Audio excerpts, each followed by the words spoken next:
Je m'appelle Morgane, j'ai 31 ans, et il y a 3 semaines, j'ai vendu mon appartement de 330 000 € à un promoteur immobilier, puis je me suis volatilisé. 79 appels manqués, 47 SMS. Un email de ma mère avec pour objet, « Qu'as-tu fait ?» écrit en majuscule. Je n'ai pas répondu. Pas parce que je suis sans cœur, mais parce que j'ai passé toute ma vie à répondre, à expliquer, à m'adapter, et ce n'était jamais assez. Avant de continuer, prenez un moment pour aimer et vous abonner, mais seulement si cette histoire résonne vraiment en vous. Maintenant, d'où m'écoutez-vous aujourd'hui? Indiquez votre ville et l'heure locale dans les commentaires, j'adorerais savoir qui est là avec moi. Laissez-moi vous ramener 4 semaines en arrière, au dîner du réveillon de Noël, lorsque je me tenais dans la cuisine de mes parents et que j'ai entendu quelque chose que je n'oublierai jamais. En grandissant dans la famille Perrault, j'ai appris très tôt que l'amour venait avec des conditions, je n'avais simplement pas les mots pour le dire à l'époque. Mon père, Henri, a passé 30 ans dans une usine avant que son dos ne lâche et ne le force à prendre une retraite anticipée. Ma mère, Diane, dirigeait notre foyer comme un petit royaume où la loyauté signifiait la soumission et où la remettre en question signifiait une trahison. Puis il y avait Chloé, ma sœur cadette de 3 ans. Le bébé, celle qu'il fallait protéger. J'étais l'intruse. L'enfant qui s'enterrait dans les manuels scolaires, qui a décroché une bourse complète pour l'université, tandis que Chloé abandonnait après 2 semestres avec 35 000 € de prêts étudiants. Le récit familial s'écrivait tout seul, Morgane a eu de la chance, Chloé a eu la vie dure. Ce que personne ne mentionnait, c'était les 4 emplois que j'occupais pendant mes études, les étés passés en stage pendant que ma sœur partait en vacances, les promotions que je gagnais pendant qu'elle accumulait les excuses. Mais aux yeux de ma mère, le succès n'était pas quelque chose que l'on construisait, c'était quelque chose qui vous arrivait, comme la météo ou le destin. Et si le destin me souriait, alors je devais sûrement quelque chose à ceux qui l'avaient ignoré. Les appels téléphoniques ont commencé doucement. 20 € pour de l'essence, 100 € pour une facture imprévue, 500 € quand Damien, le mari de Chloé, perdait un autre emploi. J'envoyais toujours l'argent. Je ne posais jamais de questions. Avec le recul, je ne me souviens pas de la dernière fois où ma mère a appelé juste pour savoir comment j'allais. Chaque conversation se terminait de la même manière, une demande enveloppée de culpabilité, livrée avec la précision de quelqu'un qui maîtrisait l'art de faire passer l'obligation pour de l'amour. J'étais le distributeur automatique de la famille, je n'avais juste pas encore lu les petits caractères. Mais ce Noël-là, debout dans la cuisine où j'avais grandi, les conditions générales sont finalement devenues claires. Il y a 3 ans, j'ai acheté un appartement dans un quartier en développement de Lyon, Vervèze. 2 chambres, des lignes épurées, une vue sur la ville qui me rappelait chaque matin le chemin parcouru. J'ai remboursé le crédit en novembre dernier et 8 ans d'épargne disciplinée, de missions de conseil en parallèle et de refus de vacances que je ne pouvais pas me permettre. Le jour où j'ai effectué ce dernier paiement, je me suis assise sur le sol de mon salon et j'ai pleuré. Pas de tristesse, mais de soulagement à la preuve que j'existais en dehors de ce que ma famille attendait de moi. Le quartier avait changé depuis mon emménagement. De nouveaux restaurants, un café à chaque coin de rue, la valeur des propriétés grimpant régulièrement. Mon investissement de 265 000 € valait maintenant 330 000 €, peut-être plus pour le bon acheteur. Ma mère l'avait remarqué. Chaque visite à la maison s'accompagnait de commentaires qui semblaient anodins mais qui tombaient comme des pierres. « Tu vis seul dans tout cet espace », disait-elle en secouant la tête. Les enfants de Chloé partagent une chambre de la taille de ta salle de bain. À la Toussaint l'année dernière, elle m'a prise à part. Tu sais, ma chérie, si jamais tu voulais aider ta sœur à se remettre sur pied, ton appartement pourrait changer sa vie. J'ai ri. Elle plaisantait sûrement. Ce n'était pas le cas. Ce que je ne savais pas alors, c'est que Chloé avait déjà appelé les promoteurs qui rachetaient le pâté de maison. Elle avait demandé s'ils étaient intéressés par l'achat de l'unité de sa sœur. Ils avaient refusé, ils ne travaillaient pas avec des intermédiaires non autorisés. Elle tournait autour de ma maison comme un requin depuis des mois, et j'étais trop occupé à faire des chèques pour remarquer l'odeur du sang dans l'eau. L'invitation au dîner de Noël est arrivée début décembre. Famille uniquement, a écrit ma mère. Nous avons tant à célébrer. J'aurais dû savoir à ce moment-là. Les célébrations dans la famille Perrault coûtaient toujours quelque chose à quelqu'un. Le réveillon de Noël chez mes parents sentait la dinde rôtie et les bougies à la cannelle. Des lumières blanches clignotaient le long de la rampe du porche. Une couronne était accrochée de travers à la porte d'entrée, la même couronne que dans mon enfance, son nœud rouge passé au rose. À l'intérieur, le salon brillait. Un petit arbre trônait dans le coin, alourdi par les ornements que ma mère avait collectionnés pendant plus de 40 ans.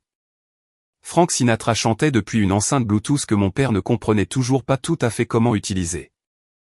Je suis arrivé avec des cadeaux pour tout le monde, une écharpe en cachemire pour ma mère, un nouveau moulinet de pêche pour mon père, des fournitures artistiques pour ma nièce Léa, 5 ans, et un dinosaure en peluche pour mon neveu Lucas, 3 ans. Pour Chloé, une carte cadeau de son magasin de décoration préféré, Maison du Monde pratique et personnelle, sans risque. Morgane. Léa a couru vers moi dès que je suis entré, ses bras entourant mes jambes. Tante Morgane, je t'ai fait un dessin. Je me suis agenouillé pour accepter un morceau de papier froissé couvert de gribouillage violet. C'est magnifique, ma chérie. C'est un cheval? C'est toi, a-t-elle dit sérieusement. Avec des cheveux violets. J'ai ri et je l'ai serré fort, respirant l'odeur du shampoing pour enfants et de l'innocence. Chloé et Damien sont arrivés avec 20 minutes de retard, se plaignant de problèmes de voiture. La poignée de main de Damien était molle. Le sourire de Chloé n'atteignait pas ses yeux. Le dîner fut assez agréable. Dinde, purée de pommes de terre, gratin de haricots verts. Mon père a raconté les mêmes blagues qu'il racontait depuis des décennies. Ma mère s'agitait sur la taille des portions. Lucas jetait des petits pois sur sa sœur. Normal, familier. Mais je l'ai vu. Le regard entre ma mère et Chloé quand elle pensait que je ne regardais pas. Le léger hochement de tête. La façon dont Damien vérifiait son téléphone sous la table, puis montrait à Chloé quelque chose qui lui faisait réprimer un sourire. Ils attendaient quelque chose. Après le dîner, j'ai proposé d'aider à faire la vaisselle. Ma mère m'a fait signe d'aller vers la cuisine. Tu es une sainte, Morgane. Toujours si serviable. La cuisine se trouvait à l'arrière de la maison, séparée du salon par un couloir étroit. J'ai rempli l'évier d'eau savonneuse, frottant les assiettes tandis que la musique de Noël venait de l'autre pièce. Puis la musique s'est arrêtée. Quelqu'un l'avait éteinte. Les voix portaient basses, conspiratrices. J'ai fermé le robinet. Elle part le 2 janvier pour Bordeaux. 2 semaines. La voix de ma mère. Et papa récupère le double des clés. Chloé. Il dira qu'il arrose ses plantes. Qu'il nourrit ce poisson ridicule. Damien a parlé ensuite, le ton impatient. On doit faire vite. Le 3 janvier. S'installer avant qu'elle n'atterrisse. Change les serrures dès la première heure, a continué Chloé. Le temps qu'elle revienne, on sera installé. Qu'est-ce qu'elle va faire? Appeler les flics sur sa propre sœur? Ma mère a ri doucement. Morgane? Elle ne fera rien. Elle ne fait jamais rien. Elle va pleurer. Elle va bouder. Et puis elle s'en remettra. Elle le fait toujours. De toute façon, cet endroit est gâché avec elle. La voix de Chloé dégoulinait de quelque chose que je ne m'étais jamais permis de nommer auparavant. Une femme célibataire dans un T3 alors que mes enfants dorment dans un placard. Exactement, a approuvé ma mère. La famille prend soin de la famille. Elle finira par comprendre. Je suis resté figé dans la cuisine, l'eau de vaisselle refroidissant autour de mes poignets. Mon cœur battait si fort que j'étais certaine qu'il pouvait l'entendre. Je voulais crier, faire irruption et exiger des explications, enfin, pour une fois, riposter. Au lieu de cela, j'ai pris l'assiette suivante, je l'ai lavée lentement, séchée avec un torchon et placée soigneusement dans le placard. Ils pensaient me connaître. Ils allaient apprendre le contraire. Je me suis essuyé les mains sur le torchon de cuisine, j'ai ajusté mon pull et je suis retourné dans le salon. Mon visage ne trahissait rien. Des années d'analyse de risque m'avaient appris une compétence inestimable, ne jamais montrer son jeu tant que l'on n'a pas calculé chaque issue. Tout est fini là-dedans. Ma mère a levé les yeux du canapé, son sourire chaleureux et inconscient. Propre comme un sous-neuf. Je me suis installé dans le fauteuil près du sapin. Léa, tu veux me montrer d'autres dessins? Léa a bondi avec une pile de papier, et j'ai fait mine d'examiner chacun d'eux. Une maison avec de la fumée s'échappant de la cheminée. Un arc-en-ciel avec 7 bandes distinctes. Une famille de bonshommes allumettes, 4 d'entre eux, aucun avec des cheveux violets. Du coin de l'œil, j'observais Chloé qui m'étudiait. Son regard s'attarda un instant de trop méfiant, inquisiteur. Je lui ai souri. La dinde était délicieuse cette année, Chloé. Tu as aidé maman avec la recette? Elle cligna des yeux, déstabilisée. Ouais. Je l'ai saumurée toute la nuit. On sent vraiment la différence. Ma mère rayonnait. Crise évitée. Retour à la normale. Mais rien n'était normal. Plus maintenant. Je les regardais, ces gens que j'avais passé 31 ans à essayer de satisfaire. Ma mère, qui confondait contrôle et amour. Mon père, qui préférait se taire plutôt que de s'imposer. Ma sœur, qui avait appris qu'être la victime était plus facile que d'être responsable. Et Damien, qui s'était marié dans une famille de profiteurs et s'y intégrait parfaitement. Ils avaient toujours vu ma gentillesse comme une faiblesse, mon silence comme une permission. Ils avaient tort. Au fait, dis-je nonchalamment, je vois mon avocat la semaine prochaine. Juste de la paperasse. Ma mère a à peine levé les yeux. C'est bien, ma chérie.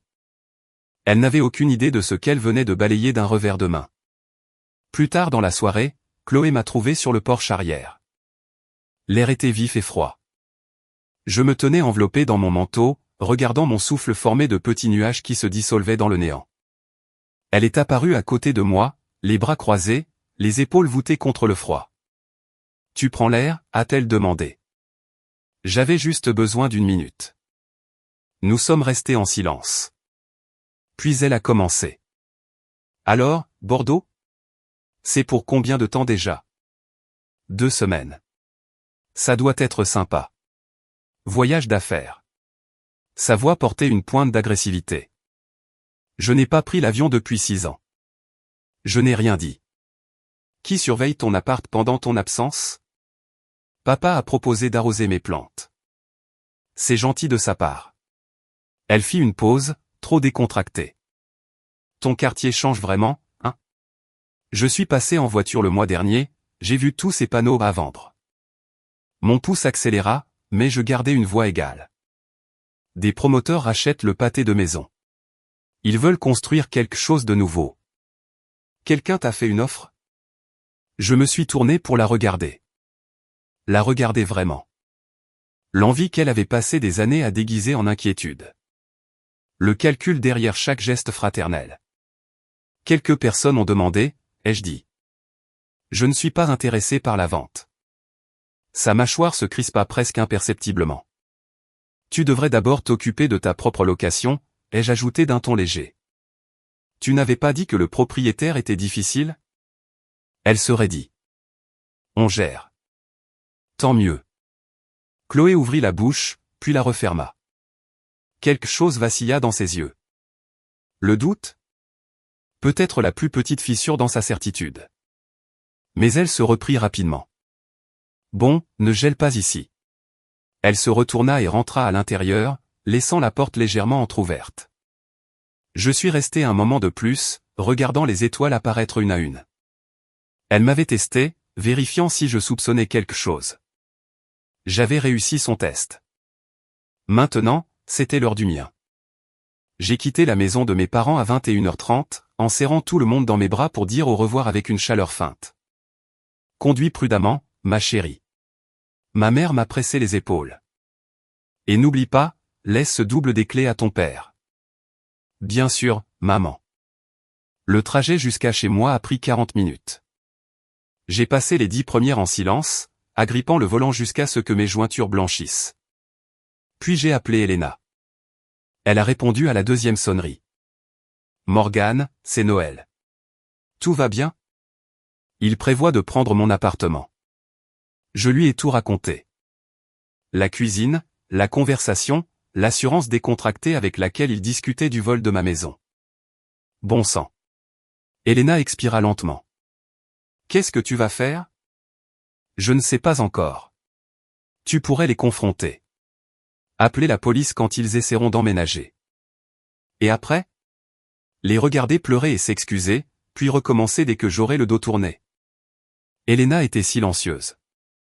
Alors qu'en est-il de cette promotion à Bordeaux ? Celle dont les RH te parlent depuis 2 mois. Elle avait raison. L'offre traînait dans ma boîte de réception depuis fin octobre. Analyste senior en gestion des risques, division Sud-Ouest. Déménagement permanent. J'avais repoussé la décision, me disant que je n'étais pas prête à quitter Lyon. Mais pourquoi restais-je? J'ai aussi reçu des appels de promoteurs, ai-je dit lentement. Ils veulent acheter tout le pâté de maison, mon unité incluse. Morgane, est-ce que tu penses à ce que je pense que tu penses? Je me suis inséré sur l'autoroute, les lumières de la ville s'étendant devant moi. J'ai passé 31 ans à être la personne qu'il voulait que je sois. Il est peut-être temps de découvrir qui je suis vraiment. Après avoir raccroché, j'ai tapé un message à Marc Weber, mon avocat immobilier. Marc, je dois vous voir le 26. C'est urgent. Je veux discuter de toutes mes options, y compris la vente. La réponse est arrivée en quelques minutes. Je libère mon emploi du temps. Le bureau de Marc Weber se trouvait au 14e étage d'une tour de verre au centre-ville. Le lendemain de Noël, le bâtiment était presque vide. Morgane. Il fit un geste vers un fauteuil en cuir. Votre message avait l'air sérieux. Je lui ai tout raconté.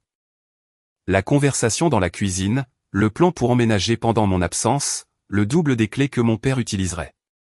Quand j'ai fini, Marc s'est penché en arrière. Laissez-moi m'assurer que j'ai bien compris. Il prévoit de squatter votre appartement et de présenter cela comme un fait accompli à votre retour. Oui. Et vous voulez connaître vos options? Toutes? Marc hocha la tête. Option 1, attendre qu'ils entrent par effraction, puis appeler la police. Ils seraient expulsés. Mais il prétendrait que j'ai donné une permission verbale. Ce serait ma parole contre la leur.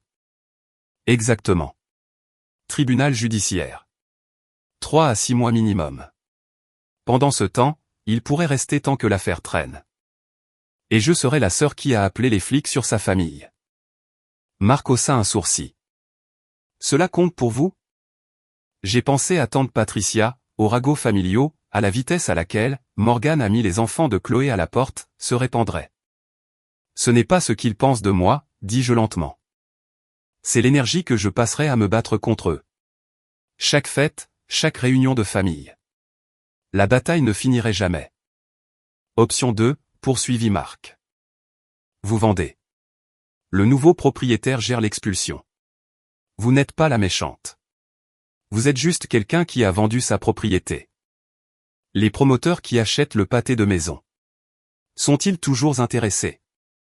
Robert Simon. Très. Il a besoin de votre unité pour compléter le projet. J'ai regardé par la fenêtre le ciel gris de Lyon. Si je lui vends, ai-je dit, quiconque vit là devra partir.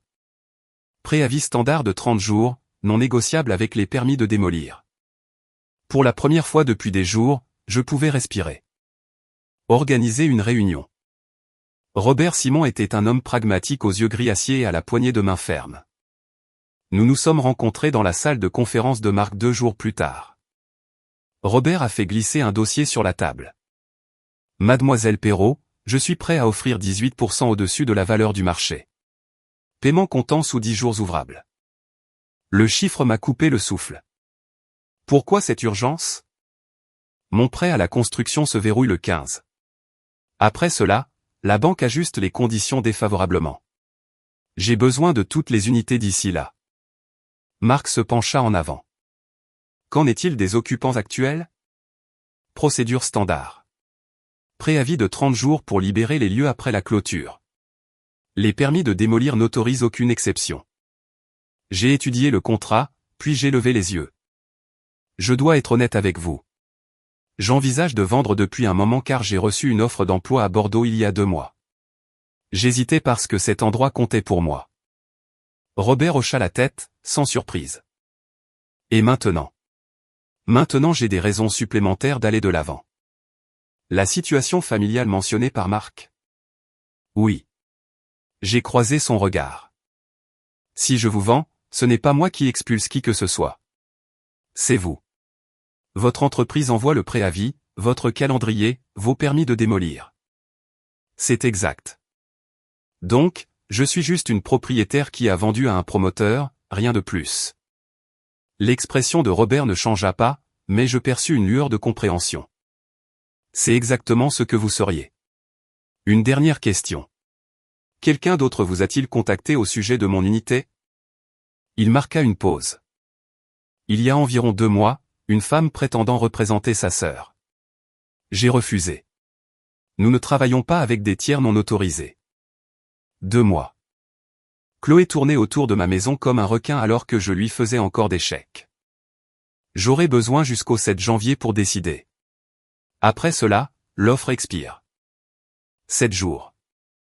Plus qu'assez de temps pour être certaine. Je veux faire une pause ici un instant. Si vous avez déjà été dans une relation où quelqu'un vous traitait comme une ressource au lieu d'une personne, où la famille signifiait obligation sans respect, j'aimerais vous lire dans les commentaires. Et dites-moi, que pensez-vous que j'aurais dû faire? A. Confronter ma famille directement, ou B. Continuer avec mon plan silencieux.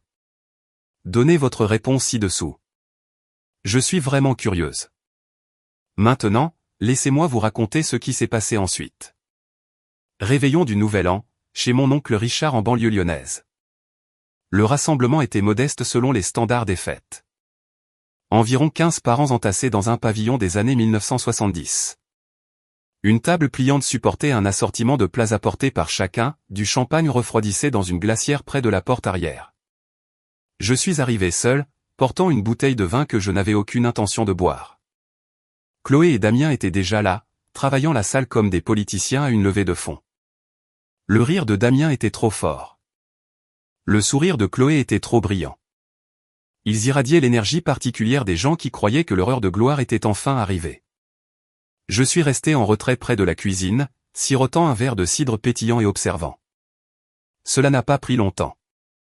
Une nouvelle si excitante, disait Chloé à tante Patricia. Nous déménageons dans un nouvel endroit en janvier. Un bien meilleur quartier. Les enfants auront enfin leur propre chambre. Oh, comme c'est merveilleux. Patricia frappa dans ses mains. Vous avez acheté? L'hésitation de Chloé dura une demi-seconde. C'est un arrangement familial. L'appartement de Morgane, en fait. Elle a tout cet espace et elle est toute seule, donc. Ma mère se matérialisa à côté d'eux juste au bon moment. Morgane a toujours été généreuse. Tu sais comment elle est. Tout pour la famille. Les mots m'ont frappé comme de l'eau glacée. Patricia m'a repéré à travers la pièce. Morgane. Ta mère me parlait justement de l'arrangement. C'est si gentil de ta part de partager ta maison. Toutes les têtes se tournèrent dans ma direction. Les yeux de ma mère portaient un avertissement que je connaissais intimement, ne fais pas de scène. L'expression de Chloé me mettait au défi de la contredire. Je sentais le poids de leur attente, la supposition que je plierais comme je l'avais toujours fait. Au lieu de cela, j'ai souri. La famille est de la famille, ai-je dit simplement. C'est ce que font les Perrault, n'est-ce pas? Les épaules de ma mère se détendirent. Chloé expira. Il pensait avoir gagné. Il n'avait aucune idée de ce que la famille signifiait vraiment pour moi désormais. Tante Patricia m'a coincé près de la table des desserts 20 minutes plus tard. C'était la sœur aînée de ma mère, une femme qui collectionnait les ragots comme certaines personnes collectionnent les timbres. Ses yeux brillaient de la lueur particulière de quelqu'un sur le point de fouiner. Morgane, ma chérie, elle m'agrippa le coude. Viens me parler. Je l'ai laissé me guider vers un coin tranquille près de l'escalier. Alors, commença-t-elle, sa voix tombant dans un murmure conspirateur. Ta mère m'a tout raconté sur le fait de laisser Chloé emménager. Vraiment? Tu es une si bonne sœur. Tout le monde ne ferait pas ça, tu sais, abandonner sa propre maison. Je ne l'abandonne pas, dis-je prudemment. C'est plus une transition. Quand même. Patricia secoua la tête. Avec tout ce que Chloé a traversé, ses précieux enfants et ce mari qu'elle a, elle baissa encore la voix.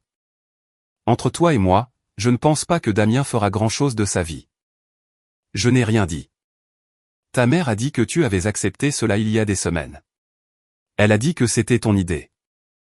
C'était là le mensonge se répandant dans la famille comme une traînée de poudre. Au moment où je reviendrai de Bordeaux, le récit serait gravé dans la pierre, la généreuse Morgane faisant enfin son devoir. Tante Patricia, ai-je dit, j'apprécie votre inquiétude, mais ce qui se passe avec mon appartement regarde moi et ma famille immédiate. Son visage vacilla. Surprise. Puis un éclair d'irritation d'être mise à l'écart. Bien sûr, ma chère. Bien sûr. Elle me tapota le bras. Je veux juste que tu saches que nous pensons tous que tu fais la bonne chose.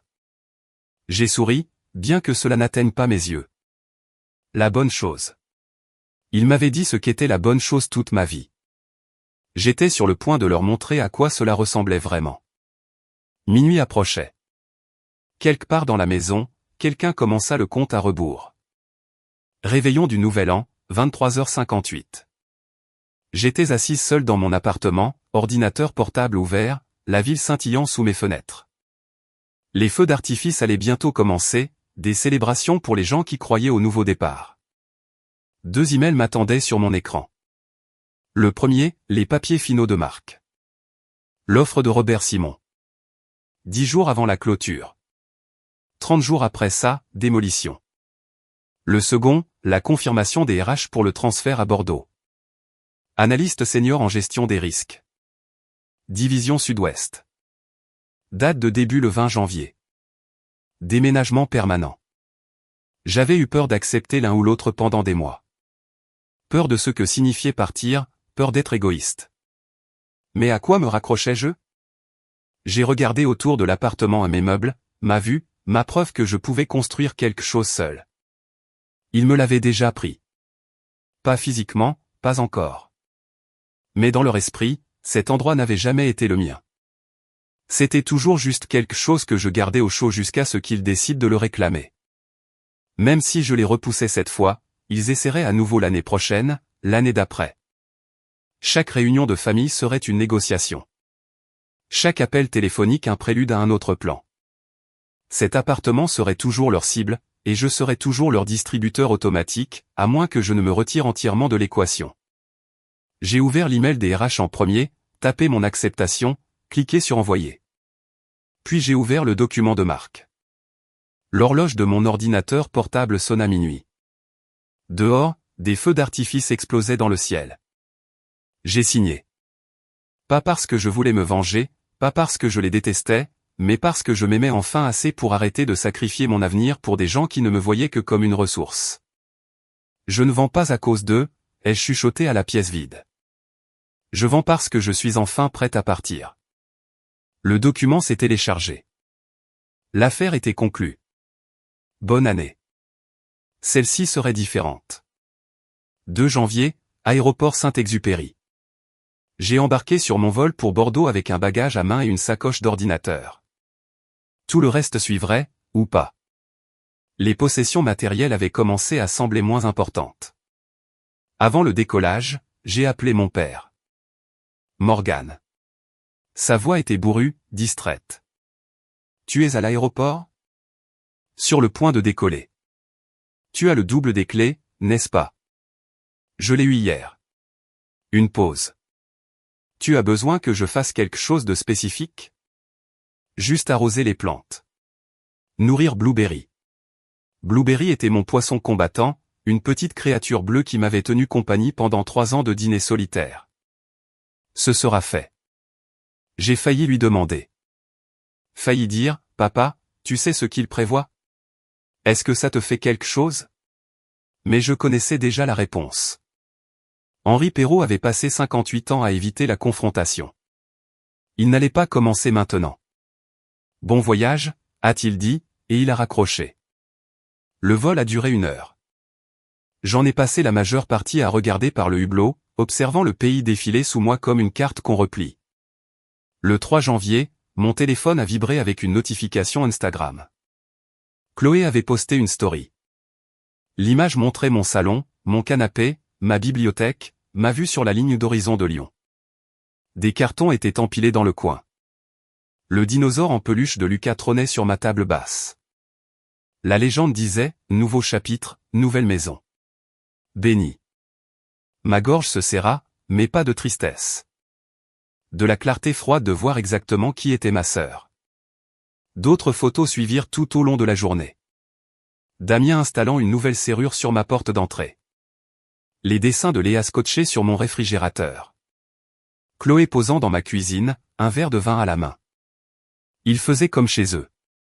Ils n'avaient aucune idée qu'ils décoraient un chantier de démolition. 10 janvier, Bordeaux. J'étais assise dans un café à 3 pâtés de maison de mon nouveau bureau, ordinateur portable ouvert, regardant la pluie tracer des motifs sur la vitre. Le barista avait mal orthographié mon nom sur ma tasse, Morgane, mais cela ne me dérangeait pas. Ici, je pouvais être n'importe qui. Mon téléphone vibra. Marc Weber. C'est fait, a-t-il dit. La clôture est terminée. Les fonds ont été transférés sur votre compte. J'ai regardé le chiffre sur mon application bancaire. Plus d'argent que je n'en avais jamais eu en une seule fois. Assez pour recommencer. Assez pour ne jamais regarder en arrière. Et le calendrier de notification ? L'équipe de Robert affichera l'avis de démolition sous 7 à 10 jours. Période standard de 30 jours pour libérer les lieux après cela. Merci, Marc. Morgane. Sa voix s'adoucit. Êtes-vous sûr de vouloir faire ça ? Une fois que cet avis sera affiché, il n'y aura pas de retour en arrière. J'ai pensé aux stories Instagram de Chloé. À l'assurance confiante de ma mère que je m'en remettrai. À mon père, qui avait remis ma clé sans une seule question. Je suis sûr. Très bien, alors. Il marqua une pause. Pour ce que ça vaut, je pense que vous faites la bonne chose. Nous avons raccroché. J'ai fermé mon ordinateur portable et enveloppé mes mains autour de ma tasse de café, laissant la chaleur s'infiltrer dans mes doigts.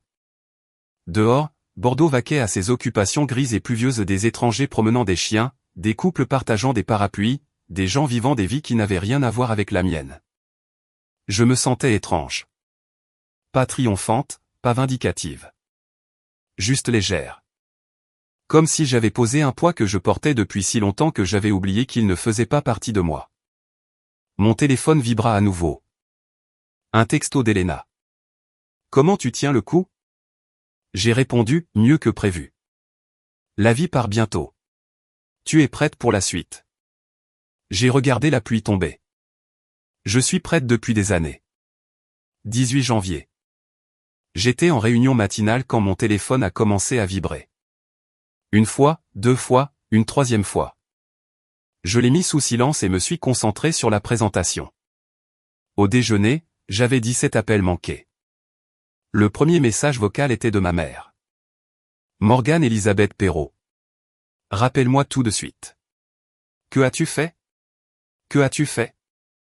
Le deuxième était de Chloé, sa voix stridente de panique. Il y a des gens ici avec des papiers. Ils disent qu'on doit partir dans 30 jours. Morgane, ça doit être une erreur. Appelle-moi. Le troisième était de Damien. C'est de la folie. Tu ne peux pas juste vendre un endroit avec des gens qui vivent dedans. On appelle un avocat. Le quatrième était de mon père. Il n'a pas laissé de message. Juste 10 secondes de respiration lourde avant de raccrocher. Je me suis assise dans ma voiture dans le parking, faisant défiler des SMS qui allaient de la confusion à la fureur, en passant par le désespoir. Chloé, appelle-moi maintenant. Maman, comment as-tu pu faire ça à ta sœur ? Chloé, les enfants sont terrifiés. Morgane. Maman, on t'a mieux élevé que ça. Damien, tu auras des nouvelles de notre avocat. Chloé, j'ai regardé les registres de propriété. Tu as vendu. Tu as vraiment vendu. Maman, ton père a des douleurs à la poitrine. Chloé, 30 jours. Morgane, où est-ce qu'on est censé aller ? J'ai lu chaque message attentivement. Pas un seul ne disait « désolé ». Pas un seul ne reconnaissait qu'ils avaient essayé de voler ma maison. Pas un seul ne demandait si j'allais bien, ou pourquoi j'avais fait ça, ou ce qui nous avait menés là. Ils n'étaient pas en colère d'avoir été pris. Ils étaient en colère que je ne les ai pas laissés gagner. Mon téléphone sonna à nouveau. Chloé. J'ai regardé son nom clignoter sur l'écran jusqu'à ce qu'il passe sur messagerie. Puis j'ai éteint mon téléphone complètement. Je veux faire une pause ici. Si vous êtes toujours avec moi, si cette histoire vous touche de près, prenez une respiration, buvez un peu d'eau. Je sais que cette partie est intense. Et si vous appréciez ceci, appuyez sur le bouton j'aime, cela aide vraiment. Maintenant, j'ai une question, que pensez-vous qu'il se passe ensuite?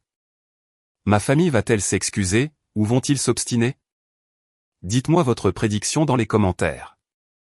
Voici comment cela s'est réellement passé.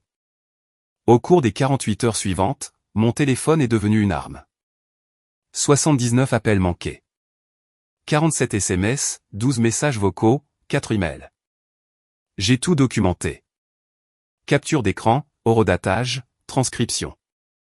Pas parce que je prévoyais de les utiliser, mais parce que je savais à quelle vitesse ma famille pouvait réécrire l'histoire.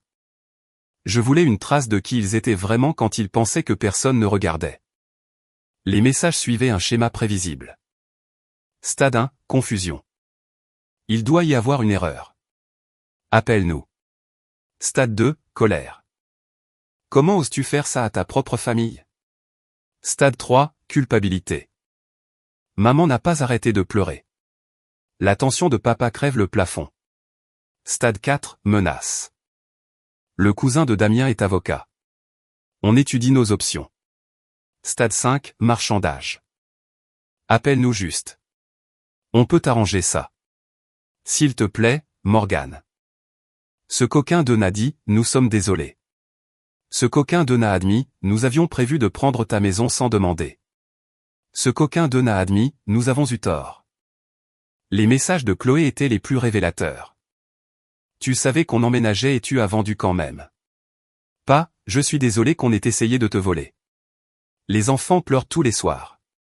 Ils pensaient que ça allait être leur nouvelle chambre. Pas, on aurait dû demander la permission. Comment suis-je censé expliquer ça à Léa et Lucas? Comme si j'avais créé cette situation. Comme si leur larme était ma responsabilité. J'ai sauvegardé chaque message. Puis j'ai fermé le dossier et je suis allé me promener le long de la Garonne. L'air sentait le sel et le pain. Les mouettes se disputaient des restes près d'un marché aux poissons. Les étrangers me croisaient sans un second regard. Je ne m'étais jamais senti aussi invisible. Je ne m'étais jamais senti aussi libre.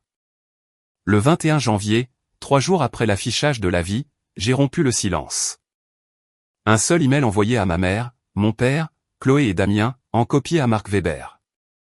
Je l'ai écrit assise à ma table de cuisine dans mon appartement temporaire de Bordeaux, une tasse de thé refroidissant à côté de moi. Je l'ai révisé 6 fois avant de l'envoyer. Objet, concernant la propriété aux adresses. À ma famille. J'ai vendu mon condominium, une propriété que j'ai achetée avec mon propre argent et que je possédais uniquement à mon nom, à une société de développement. C'était entièrement dans mes droits légaux. Je suis consciente que certains d'entre vous ont emménagé dans la propriété à mon insu ou sans mon consentement pendant mon absence. Les nouveaux propriétaires ont émis un avis standard de 30 jours pour libérer les lieux, comme c'est leur droit en vertu du permis de démolir. Je ne discuterai pas davantage de cette affaire. Si vous avez besoin d'aide pour trouver un nouveau logement, je vous recommande de contacter l'office HLM de Lyon ou des ressources locales similaires. Ceci est ma communication finale à ce sujet. Morgane. Je n'ai pas expliqué. Je n'ai pas accusé. Je n'ai pas listé leurs offenses ni catalogué ma douleur. J'ai simplement énoncé des faits et fermé la porte. Les réponses sont arrivées rapidement. De Chloé, c'est tout? C'est tout ce que tu as à dire? De Damien, ce n'est pas fini. De ma mère, je ne sais plus qui tu es. La fille que j'ai élevée ne serait jamais aussi cruelle. J'ai lu chacun d'eux, puis je les ai archivés. Les mots de ma mère auraient dû me faire mal. Peut-être que dans une autre vie, il l'aurait fait, mais quelque chose avait changé en moi. Une porte qui se ferme, un verrou qui tourne. La fille qu'elle a élevée se serait excusée, aurait pleuré, aurait trouvé un moyen de rendre tout le monde confortable tout en se réduisant à néant. Cette fille n'existait plus.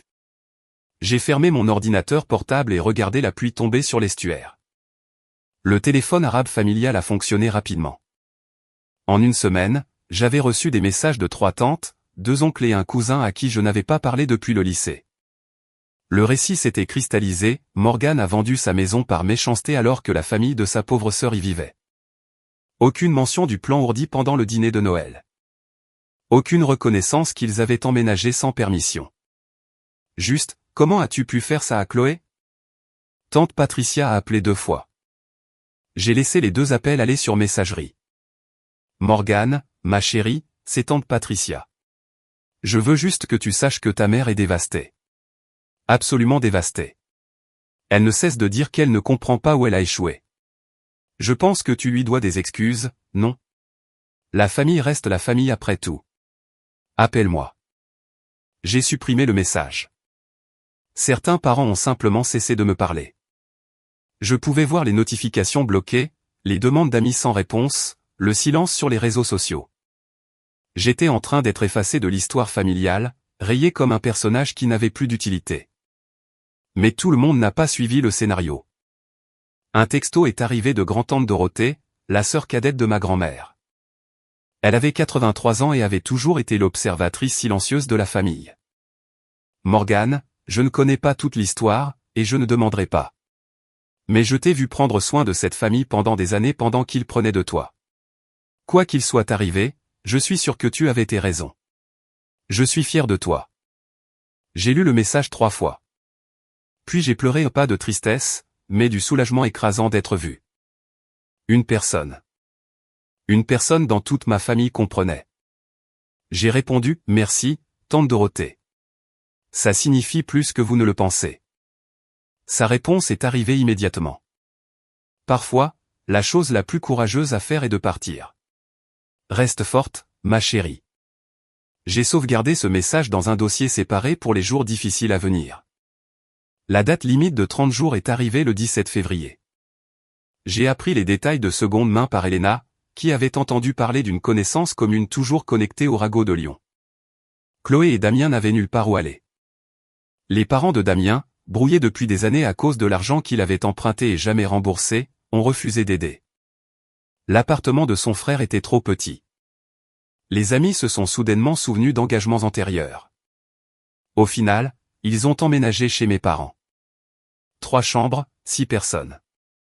Le royaume soigneusement contrôlé de ma mère envahi par des camions jouets, des tasses à bec et un gendre qu'elle avait toujours secrètement méprisé. Diane perd la tête, a rapporté Elena lors d'un de nos appels. Apparemment, elle n'avait pas réalisé qu'aider Chloé signifiait vivre avec Chloé. Comment vont les enfants? Les enfants vont bien. Les enfants sont résilients. Ce sont les adultes qui ont du mal. J'ai senti un pincement dans ma poitrine. La culpabilité, peut-être, ou son fantôme. Ils ont fait leur choix, ajouta doucement Elena. Tu n'es pas responsable des conséquences. Je sais. Vraiment?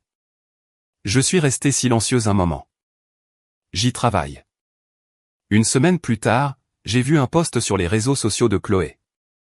Pas de photo cette fois, juste du texte. Parfois, les personnes en qui vous avez le plus confiance vous déçoivent le plus durement, mais nous sommes des survivants. Nous nous en sortirons. Les commentaires étaient pleins de sympathie, d'émojis cœur et de mains en prière et des promesses que le karma s'occuperait de quiconque avait fait cela. J'étais la méchante de son histoire maintenant, la sœur cruelle qui avait abandonné sa famille. Le même jour, j'ai reçu un dernier message de mon père. Je suis désolé. Juste 3 mots. Pas d'explication, pas de contexte. Je les ai fixés pendant un long moment, essayant de décoder leur signification. Était-il désolé pour ce qu'il avait fait? Pour ce qu'il avait laissé faire? Pour la famille que j'avais perdue, ou celle avec laquelle il était coincé? J'ai sauvegardé le message, mais je n'ai pas répondu. Le printemps est arrivé à Bordeaux comme une promesse chuchotée. J'ai trouvé un appartement permanent près du jardin public, un petit studio avec de grandes fenêtres et une vue sur les cerisiers en fleurs. La propriétaire était une enseignante à la retraite nommée Gloria qui ne posait aucune question personnelle et avait toujours des biscuits dans le hall. Mon nouveau travail était exigeant mais épanouissant. J'analysais des risques pour gagner ma vie, et pour la première fois, j'appliquais ces compétences à ma propre vie calculant le coût des relations, mesurant le retour sur les investissements émotionnels. Les maths n'étaient pas compliquées. J'ai fait don de la plupart de mes meubles de Lyon à un refuge pour femmes. L'argent de la vente de l'appartement est allé sur des comptes diversifiés, des fonds de retraite, une épargne d'urgence et une petite contribution à un programme de bourse pour les étudiants de première génération. Le fonds Morgane Perrault, je l'appelais en privé. Personne d'autre n'avait besoin de savoir. Elena a pris l'avion pour un week-end en avril. Nous nous sommes assises sur mon minuscule balcon enveloppé dans des couvertures, regardant le coucher de soleil peindre les montagnes en rose et or. Tu as l'air différente, a-t-elle dit. Comment ça? Plus légère. Comme si tu avais enfin posé quelque chose. J'y ai réfléchi. Je pense que c'est le cas. Des regrets? La question flottait dans l'air entre nous. Parfois, ce que je pensais qu'ils étaient me manque, ai-je admis. La famille que j'imaginais avoir. Mais ce qu'ils étaient vraiment ne me manque pas. Elena hocha la tête lentement. C'est logique. Je pensais que la maison était un lieu, ai-je continué. Puis j'ai pensé que c'était des gens. Maintenant, je pense. J'ai fait une pause, cherchant les mots justes. Peut-être que la maison, c'est juste l'endroit où personne n'est autorisé à te prendre des morceaux de toi. Elle s'est penchée et m'a serré la main. Tu vas aller bien, Morgane. J'ai regardé les montagnes, le ciel, la vie s'étendant devant moi comme une carte non écrite. Ouais, ai-je dit. Je crois que oui. 6 mois plus tard, mon téléphone a vibré avec une notification inattendue. Un texto de Chloé. Le premier contact direct depuis mon email de janvier. J'ai failli le supprimer sans le lire. Mais quelque chose, la curiosité peut-être, ou le fantôme d'un sentiment fraternel m'a fait l'ouvrir. Morgane, je sais que tu ne veux probablement pas avoir de mes nouvelles. Je ne t'en veux pas si tu supprimes ça, mais je voulais que tu saches. J'ai trouvé un travail à temps plein. Damien et moi avons trouvé un appartement. On a quitté la maison de maman et papa le mois dernier. Je ne demande rien. J'ai beaucoup réfléchi à tout ça. Je ne suis pas prête à en dire plus, mais j'essaie. Je voulais que tu saches que j'essaie. J'ai lu le message 3 fois. Pas d'excuses, pas de reconnaissance de ce qu'elle avait fait. Juste des progrès. Ce n'était pas assez. Pas encore. Peut-être jamais. Mais c'était quelque chose. Je n'ai pas répondu immédiatement. Je suis allé courir le long du lac, laissant l'air du matin m'éclaircir les idées, pensant à ce que le message de Chloé signifiait et ce qu'il ne signifiait pas. Elle essayait, peut-être. Ou peut-être qu'elle préparait le terrain pour la prochaine demande, la prochaine faveur, la prochaine réclamation légitime sur mes ressources. Je ne pouvais pas savoir avec certitude. Et pour la première fois, j'ai réalisé que je n'en avais pas besoin. La porte que j'avais fermée n'avait pas besoin de rester verrouillée pour toujours, mais c'était à moi de choisir quand et si je l'ouvrais à nouveau. Ce soir-là, j'ai tapé une réponse. Merci de m'avoir prévenu. 4 mots, rien de plus. Chloé a répondu, d'accord. Et c'était tout. J'ai posé mon téléphone et regardé la ligne d'horizon de Bordeaux, les lumières de la ville se reflétant sur l'eau comme des étoiles éparpillées. Je ne savais pas ce que l'avenir me réservait. Mais pour la première fois de ma vie, cet avenir m'appartenait. J'ai beaucoup réfléchi à pourquoi ils ont fait ce qu'ils ont fait. Pas pour les excuser jamais ça, mais pour comprendre. Parce que comprendre est la façon dont on arrête de répéter des schémas. Chloé et ma mère fonctionnaient selon un système de croyances si ancré qu'elles ne pouvaient probablement pas le voir, la famille signifie tout partager, et quiconque a plus le doigt à ceux qui ont moins. L'admissibilité enveloppée dans le langage de l'amour. Ma mère se voyait comme une protectrice. Elle avait passé toute sa vie à protéger Chloé des conséquences, ce qui signifiait que Chloé n'avait jamais appris qu'il y en avait. Quand on vous élève en vous faisant croire que le monde vous doit quelque chose, vous arrêtez de vous demander si vous l'avez mérité. Et Chloé, elle n'était pas née cruelle. Elle a été façonnée par les circonstances, par le fait d'être celle qui galère, celle qui recevait de la sympathie au lieu de la responsabilité. Prendre est devenu normal, attendu. Son droit. Puis il y avait moi. J'étais celle qui en faisait trop, la réparatrice, celle qui maintenait la paix en sacrifiant des morceaux de moi-même si petits que je remarquais à peine qu'ils partaient. Jusqu'au jour où j'ai levé les yeux et réalisé que j'avais tout donné sauf mon nom. Le truc quand on est le distributeur automatique de la famille, c'est ceci, au moment où vous arrêtez de distribuer de l'argent, vous découvrez exactement ce que vous valiez pour eux. Si vous écoutez ceci et que vous vous reconnaissez, si vous êtes celui ou celle qui donne toujours, qui ne demande jamais, qui aplanit chaque conflit au prix de ses propres besoins, je veux que vous entendiez quelque chose. Vous avez le droit d'arrêter. Vous avez le droit de dire non. Vous avez le droit d'aimer votre famille et de partir quand même. Fixer des limites n'est pas de la cruauté, c'est de la survie. C'est aussi le seul moyen de savoir si quelqu'un vous aime vraiment, ou aime juste ce que vous fournissez. Posez-vous la question, si j'arrêtais de donner, est-ce qu'ils appelleraient encore? La réponse pourrait vous briser le cœur. Mais elle vous libérera aussi. Et voilà mon histoire. Si vous êtes resté jusqu'à la fin, merci, vraiment. J'adorerais vous lire. Avez-vous déjà dû fixer des limites avec votre famille? Comment cela s'est-il passé? Qu'avez-vous appris? Laissez votre histoire dans les commentaires, je lis chacun d'entre eux.